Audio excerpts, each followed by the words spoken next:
বাংলা নববর্ষের শুভেচ্ছা। পয়লা বৈশাখের শুভেচ্ছা। আমি জানি আপনারা এখন ভাষণ শোনার কোনো মন মানসিকতা নাই।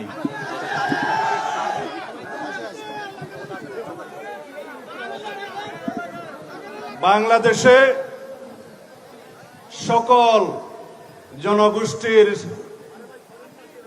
সংগ্রামের মধ্য দিয়ে, ছাত্র জনতা, শ্রমিক, সংস্কৃতিজীবী সকল জনগোষ্ঠীর অংশগ্রহণের মধ্য দিয়ে বাংলাদেশে পৃথিবীর কাছে স্মরণীয় দক্ষিণ এশিয়ার মধ্যে সবচাইতে উল্লেখযোগ্য গণ অভ্যুত্থানের মধ্য দিয়ে ফ্যাসিবাদের পতন হয়েছে। বাংলাদেশ থেকে ফ্যাসিস্ট হাসিনা পালিয়েছে।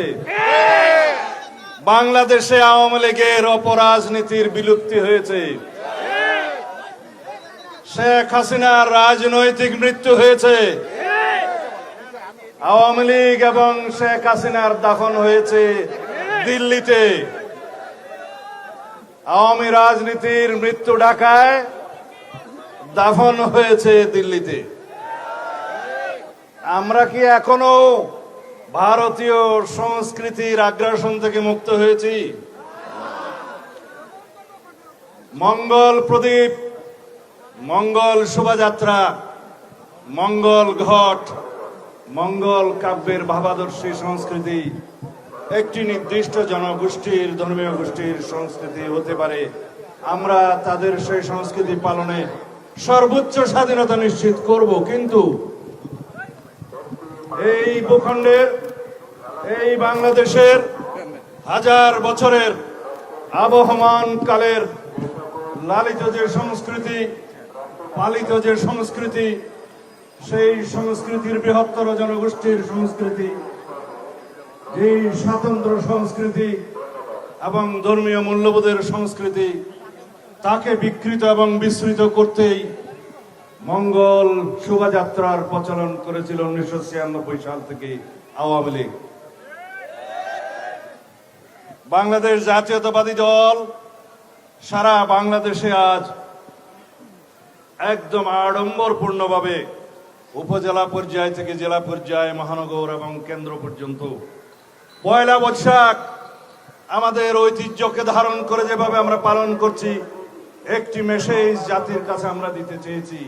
সেটা হলো, এই বাংলাদেশের আঞ্চলিক, ভৌগোলিক, প্রাকৃতিক, অর্থনৈতিক অবস্থা বিবেচনা করে যেই বাংলা সনের প্রচলন হয়েছিল, সেই বাংলা সন হিজরি সনের সাথেই মিল রেখে সম্রাট আকবরের সময় মুসলিম ঐতিহ্যে সেটা প্রচলন করা হয়েছিল। আমি বলতে চাই না এটা একেবারে শুধু মুসলমানদের জন্য অনুসরণীয় কোন সংস্কৃতি। আমরা যারা বাংলাদেশে জাতীয়তাবাদে বিশ্বাস করি, আমরা সবাই বাংলাদেশের ভিতরে এই ভৌগোলিক সীমারেখায় যারা আমরা বাংলাদেশী, সকল আমরা ধর্মাবলম্বী, সকল রকমের শ্রেণী, গোত্র, পেশা, ধর্ম, বর্ণ নির্বিশেষে আমরা এই বাংলাদেশের সিটিজেন হিসাবে এই সংস্কৃতিকে আমরা সার্বজনীনভাবে পালন করব। অতীতে যা আমরা পালন করতাম, আমাদের মধ্যে কোনো ভেদাভেদ থাকবে না।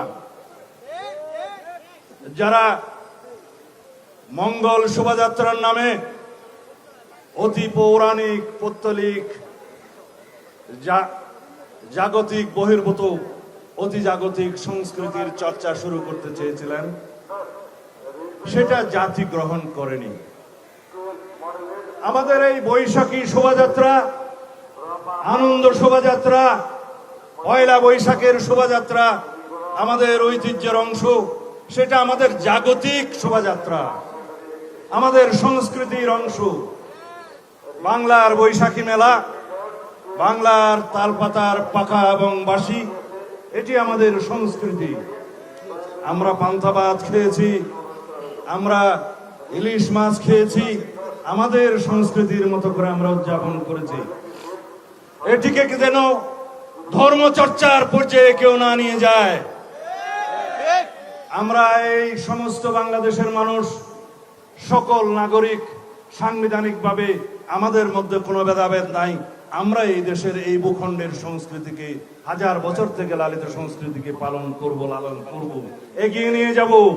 এর মধ্য দিয়ে যেই সমস্ত অপসংস্কৃতি আমাদের ইতিহাস ঐতিহ্যকে বিকৃত করার জন্য অনুপ্রবেশ ঘটিয়েছিল, তাদেরকে আমরা সেই সংস্কৃতিকে ঝেঁটিয়ে বিদায় করা আমাদের দায়িত্ব। ঠিক আছে, আর কোনো বক্তৃতা হবে না। আপনারা এইভাবে আমাদের এই দেশের সমস্ত ইতিহাস ঐতিহ্যকে ধারণ করবেন, লালন করবেন।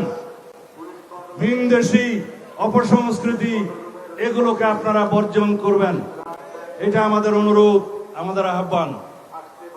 তাই এখন আমি আপনাদেরকে সাংস্কৃতিক অনুষ্ঠান উপভোগ করার জন্য আহ্বান জানিয়ে, এবং যারা আয়োজক জাসাস সহ সমস্ত শিল্পী যারা এসছেন এখানে, যারা আপনাদের সামনে তাদের শিল্পকলা পরিদর্শন করাবেন, আমি এই ভাষাটা জানি না, তাদের সকলকে ধন্যবাদ।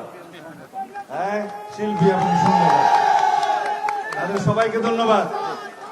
আর এই পয়লা বৈশাখে বক্তৃতা শোনার মানসিকতা ছিল আপনাদের, সেজন্য আপনাদেরকে ধন্যবাদ।